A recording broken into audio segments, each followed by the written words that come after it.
Welcome once again to Lehto's Law. Here's Steve Lehto. Alan sent me a great article out of techdirt.com about drug-sniffing dogs. And we've talked before about police pull you over when you're driving your car. They'll often say, do you mind if we search your car? And if they ask, you can always say, no, I'd rather you didn't. No, thank you.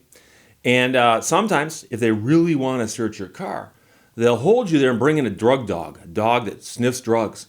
And they'll run the dog around the car. And the dog will often alert, which tells them that that dog has detected something in your car that's contraband that you shouldn't have. Therefore, they can then search your car, and they use the drug dog's alert as the basis for the search. Oddly, they sometimes search cars and they find nothing. The dog was wrong. But they say, well, you know, dogs are wrong once in a while. So what happens if the drug dog is going around the car and sticks his nose in the window? That, believe it or not, is a line too far, according to an Idaho court. Idaho. A drug dog's nose poking through the open window of a car is unconstitutional, according to the top court in Idaho. TechDirt.com published it. Tim Cushing wrote its great article. And the question is, at what point is something that's being done by the police and their investigative process enough to trigger a violation of the Constitution? And Tim Cushing says that's a trick question because it depends on the judge. But with the right judge, a Fourth Amendment violation is a Fourth Amendment violation, no matter how small or how fleeting it is. So this one's from Idaho, and the facts of the case are thus.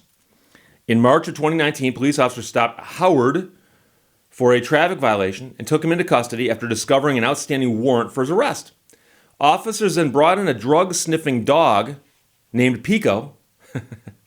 Name is really important. When I was in law school, I had a professor who would stop you if you included a fact like that and say, does that matter? Is that a key fact? And if you said yes, you better be able to explain why. And if you said no, he'd then say, why did you tell me that? So at least here they put it in parentheses. The dog is brought in to sniff the exterior of the car. Now the dog alerted to the presence of contraband, and a subsequent search of the car uncovered some contraband. Neither Howard nor his passenger was the registered owner of the vehicle, and police contacted the owner, who took possession of the vehicle at the scene. After prosecutors charged Howard with drug trafficking related to what was found in his car, he moved to suppress the evidence arising from the search, and during the hearing on the motion, Howard argued that the dog put his nose through the open window of the car momentarily before giving his final trained response to indicate the presence of illegal drugs, and that this was a trespass constituting an unlawful search in violation of his Fourth Amendment rights under United States v. Jones. The only witness testifying at that hearing was the officer who was the handler of the dog, and a portion of her body camera footage did in fact show the dog, what the dog was doing during the search. The district court had no problem with this and denied the motion to suppress. It said that because the sniff was of the dog's own volition, it couldn't possibly have been a rights violation. In that case, why don't we let the dog go and let it do what it wants? Dog might want to go run and chase a rabbit over there, or it might want to climb into the window and eat the Snickers bar that's in the center console. But chocolate's not good for dogs. So the district court denied the motion to suppress because it found the Court of Appeals opinion, State versus Naranjo, controlling. In that case, the Court of Appeals held that a drug dog's sniff through an open window of a vehicle had been instinctual as opposed to facilitated or encouraged by the police, and therefore was not a search. That is a great example of just absurd reasoning. The challenge of the search pointed to the Supreme Court's decision in Jones, which found intrusions, however minimal, into private property were unconstitutional if there's no warrant or any applicable warrant exception. In that case, officers placed a tracking device on a parked car, and it was considered minimal intrusion. Idaho Supreme Court agrees with the defendant in this case and says the intrusion may have been minimal, but it was still an intrusion.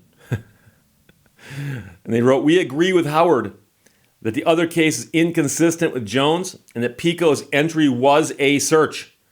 Jones is clear that for the purposes of the Fourth Amendment, a search occurs When the government trespasses in order to obtain information, then it points to a more recent Court of Appeals opinion that dealt with another form of minimal intrusion, and they talked about the city of Saginaw tire chalking cases. And I've done several videos on that, where courts have said for the police to walk up and put a chalk mark on your tire to keep track of how long your car has been parked is an intrusion of some sort. It's obviously not the world's greatest intrusion. It's not the worst thing that happened to you this year if they chalk your tires. But the point is, it is an intrusion. And so the police dog's going around your car and sticks his snout in the window. And let's assume that the car has doors and windows on the side, right? And if you imagine where the glass goes, and I realize the glass might not be a perfect plane for geometrical purposes, but let's pretend it is, okay? So there's the plane of the window. And let's assume that the window is either partway down or all the way down. And the dog walks up and has his nose right here outside the plane of the window. He's not in the car. But the moment he breaks the plane, that dog is in the car. Now, you might say, Steve, only his nose is in the car and his feet are outside. Well, number one, his paws are probably up on the door scratching the paint. Probably. But we don't know that from these facts. But the dog's nose did break the plane. And any of the viewers in my audience who are fans of football know that the goal line in football is treated as a plane. And if the ball breaks the plane while in possession of an offensive player, it becomes a touchdown. Doesn't matter if just a little bit crosses, or the whole thing crosses, or part of it crosses. Once the plane is broken, you're in the end zone. So imagine that the entire car is the end zone. And that dog's nose is a football in possession, right? A dog's nose going past the plane, that dog's nose is in the car. And the fact that they say, oh, but it was instinctual on part of the dog. Well, I got an idea for you. Train the dog properly not to do that then. If the dog's going to just do what it does because of instinct, maybe you should train it better. But the bigger problem always is, and I'm taking my glasses off to emphasize this, the biggest problem always is when you look at a case and you read the reasoning of that case, you have to ask, how is this going to affect future cases? And what does it tell the police if they're told you can bring a drugged dog to the scene, the dog can go around the car, and if it does it on its own, it can stick its nose in the window? Do you think the number of times that dogs' noses will go through the window is going to go up or down with that ruling? It's going to go up. Just weird coincidence. Suddenly, somehow, the dog's instincts have taken over, and now they're sticking their nose in the window of every single car. They go around, and they didn't read the opinion of the Supreme Court or the Court of Appeals. That would happen. So you always, when you're on a court, if you're the judge, Court of Appeals, Supreme Court, whatever it is, and you are making a ruling that other people are going to follow, you have to look at this case and ask yourself, how will the ruling affect future cases? Now, there are rare examples where I've seen courts write and say, we hate to do this because we believe this is right, but we also believe the precedent it sets is going to be bad. But we've got to do it because the law is written that way or something.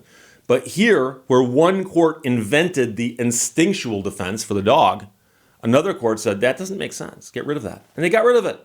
So the dog sticking its nose in the window was, in fact, an intrusion that rose to the level of a constitutional violation. This was the same conclusion a California federal court reached last spring regarding a mark on a tire.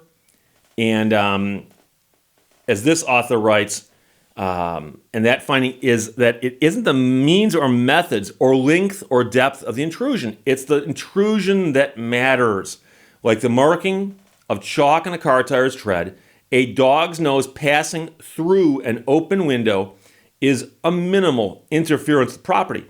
But the right to exclude others from one's property is a fundamental tenet of property law. And we see no room in the test for a de minimis exception. And so there's much more to the article. I would highly recommend you read it by Tim Cushing at techdirt.com. I'll put a link to the article in the description below. But if you own something, if you own a piece of property, I'm talking about real estate now, Okay, you buy a house, it's got a yard. Okay, let's assume it's got a fenced-in yard that actually follows the property lines all the way around. Very, very rare that happens, but let's just say it happens. So you own a house and a yard, and you've got a fence all the way around, literally on the property line. You have the right to be there, okay? And you have the right to exclude others, okay? So you can tell other people you cannot be here. You have the right to say, if you'd like to be here, you can be here. And you also have the right to be there yourself. But the right to exclude people from your property is just as important and meaningful as the right you have to possess it or be there. And that is also true with stuff. You got stuff, right? You got stuff. This is mine. I can use it. I can also tell you, you can't use it. Now, I can let you use it, but you're doing so with my permission. But I can also tell you, you can't use it. That's what it means to own something. So if you've got that car and it's your car, you can tell other people, want to go for a ride? Come climb in. No, you cannot get in my car. Now, I know someone's going to say, but Steve, this wasn't the guy's car. It was someone else's car. Yeah, it was someone else's car, and they didn't get permission to search it from that person, did they? So there's the problem. So it's a great article, and it's a great case. It's a great case. It's out of Idaho. But the Idaho Supreme Court has said that a drug dog's nose poking through an open window of a car is unconstitutional if there's no warrant for it to do so. That's Idaho's top court, techdirt.com. Published it, Tim Cushing wrote it, and Alan sent it. Thanks a lot. Questions or comments, put them below. Let's talk to you later. Bye-bye. Thank you for watching Lehto's Law. The creative play of the imagination is essential to human happiness.